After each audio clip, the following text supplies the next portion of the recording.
Alright, it's time for more gaming news. And things stay lively this week as the new Resident Evil game absolutely smashes the charts. Let us know below if you've been playing that. Otherwise, there'll be some new content soon for Call of Duty as they try and steady up their live service while Bungie prepare for Marathon. Yes, the game that censored Arc Raiders from their text chat last week. But the Arc Raiders devs said, we don't care. Good luck with those player numbers, Bungie. We've got a few Arc and Marathon updates here. Yes, that includes the Marathon roadmap and a bunch of new details about the live service. Plus, speaking of live service, Highguard will be shut down in less than 2 weeks' time. We'll cover all of that and question marks about Division 3. Will it be a thing? Well, I certainly hope so. It'd be nice to get at least one D3 in our lives, right? If you enjoyed the video, a rating would really help us out. Hit subscribe and I'll keep you posted with more goings on in the gaming world. But now, let's get into it.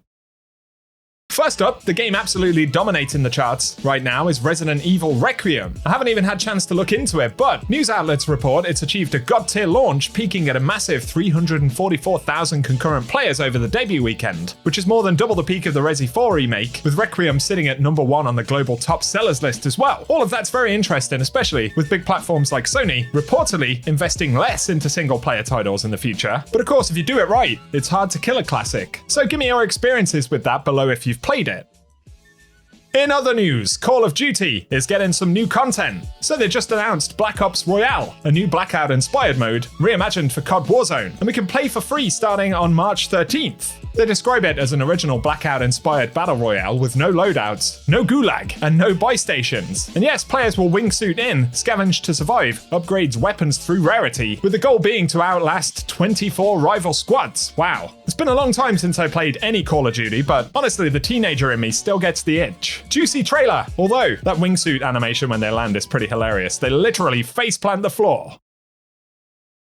In the extraction shooter world though, Mooseback Mohawk shared as an Arc Raiders player creates an incredible firework display for the entire lobby to see. This ahead of the March update Flashpoint, which will include a new arc, map condition, player project, as well as scrappy updates, quests, cosmetics, quality of life, and more, which will be interesting with a lot of conversation about whether Embark are leaning further towards PvE as opposed to PvP. But of course, the interactive nature of Arc Raiders engagements is part of what really makes it. This follows the news a few days ago when players typed in Arc Raiders into the Marathon text chat only to find that it appeared to be censored. Not sure what was going on with that at all, but the official Arc Raiders account did reply to the Marathon dev team and said, no matter if you're a runner or a raider, loot is loot and will save you a seat in the shuttle. Of course, Arc Raiders devs probably not feeling remotely threatened by the launch of Marathon, to be honest, because Arc Raiders is just monstrously huge.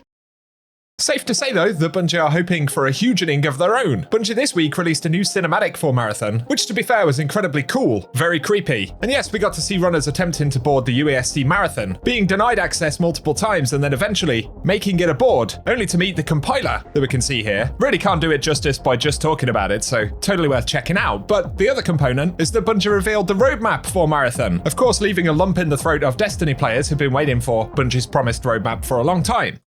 One of the things it confirms is that the Cryo Archive itself will essentially be unlocked by the community, so before we get to that we can expect a lot of mysteries and puzzles. And then beyond that they will drop the ranked mode in the middle of March, with a new event, new weapon, a mid-season tuning patch, and other sandbox components arriving before the launch of the second season, which will be in June, and that'll bring a nighttime version of the Dire Marsh map, as well as a new runner shell, and the Cradle, which Bungie say is a new system designed to give you more autonomy over your runner shell's statistical strengths and weaknesses. So Bungie really are readying up for a big launch here, with a lot of stuff planned in the coming months.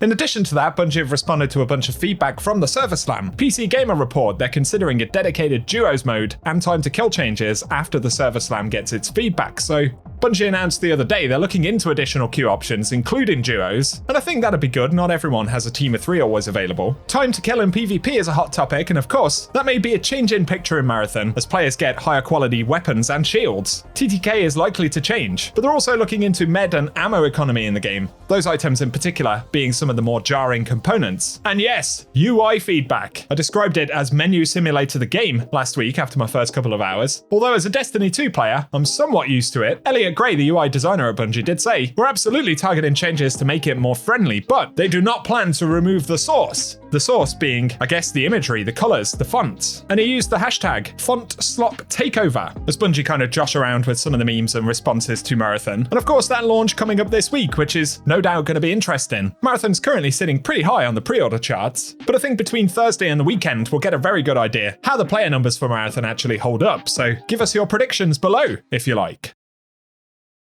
Moving on, another live service news here. Just yesterday, Highguard confirmed the game is getting a final update. And they add, "Today we're sharing difficult news. We've made the decision to permanently shut down Highguard on March 12th. Since launch, more than 2 million players have stepped into Highguard's world, shared feedback, created content, and many believed in what we were building. For that, we are deeply grateful. And the team is excited to release one final game update to enjoy in the remaining life of the game, adding a new warden, weapon, account level progression, and skill trees. But outside of that, in less than 10 days now, Highguard will finally be shut down. And it isn't something I was ever into, but it's still sad, especially for all of the folks who've actually built the game and worked at the studio, right? Jason Schreier reported just a few days back that less than 20 staff actually remain at Wildlight, and that Tencent had also pulled their funding from the studio. And former developers had stated that the leadership were obsessed with kind of recreating what had worked with Apex Legends, keeping the game secret until it was announced. But of course, the homie Jeff Keighley made that big announcement with the trailer drop. And devs had also said they think they kind of leaned too much into the competitive shooter scene and probably alienated a bunch of casual players, which I think is true to an extent. But overall, most people would say the game probably just didn't have the source, right? And it may have had a better chance if it had remained in development for a longer period of time. Honestly, who knows? But yeah,